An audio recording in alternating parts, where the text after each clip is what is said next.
қазіргі уақытта көп сұрақтың бірі баланың иммунды жүйесін қалай қалыптастырамыз, иммунитетті қалай қалыптастырамыз. Өйткені бүкіл аналарда, жалпы кез келген анада қалыптасқан нәрсе, ол баланың егер иммунитеті жақсы жұмыс жасайтын болса, бала ауырмайды. Енді мен сіздерге түсіндірейін, иммунитеттің негізі екі түрі бар.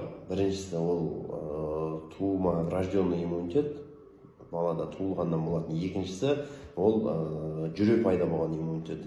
Яғни жүре пайда болған иммунитет бала 1-1,5 жасқа келгенге дейін қалыптасады. Яғни сіздің балаңызда жүре пайда болған иммунитет пайда болу үшін сіздің балаңыз міндетті түрде ауыру керек. Жаман естіледі, балаңыз ауыру керек.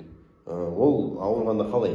Ауа тамшылы жол арқылы жұғатын вирусты инфекциялармен, бактериялы инфекциялармен бала ауырады. Сол вируспен кездесу арқылы иммунитет қалыптасады. Яғни ол вирусқа қарсы ағзада күш пайда болады. Енді қараңыздаршы, соңғы статистикаға байланысты балада нақты иммунды жүйе қалпына келу үшін, иммунитет қалпына келу үшін 1 жылдың ішінде бала 8-9 рет жаңағы вирусты инфекцияны бастан кешіру керек. Яғни бала жоғарғы температура болады, жөтеледі, мұрнынан су ағады, мазасы болмайды, тәбеті болмайды.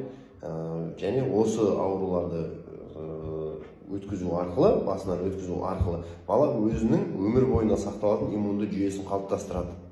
Ал енді екінші жағы, көп жағдайда қазір біз иммунитеттің қалыптасуына кері әсер тигізіп жатырмыз. Бұл постоянно мен айтып жүретін нәрсе, антибиотиктерді көп қолданамыз. Кез келген поликлиника болсын, кез келген көптеген дәрігерлер болсын, тіпті дәрігерлер демей-ақ қояйықшы, аналарда мынандай нәрсе қалыптасып кеткен, бала температура болды ма, оған антибиотик беру керек. Антибиотиксіз ол нәрсе жазылмайды. Бұл қате пікір.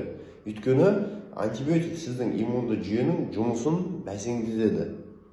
Яғни былайша айтқанда, иммунитетке сен қоя тұр, мен өзімнің жұмысымды атқарып алайын деген сияқты баланың ағзасында осындай процесс пайда болады. Сол себепті бала егер вирусты инфекцияны бастан кешіріп жатса, мен сіздерден сұранам, мен сіздерден өтінем, сіздерге түсіндіргім келеді, сіздерге жеткізгім келеді, осы нәрсені балаға не қылудың қажеті жоқ, антибиотик берудің қажеті жоқ.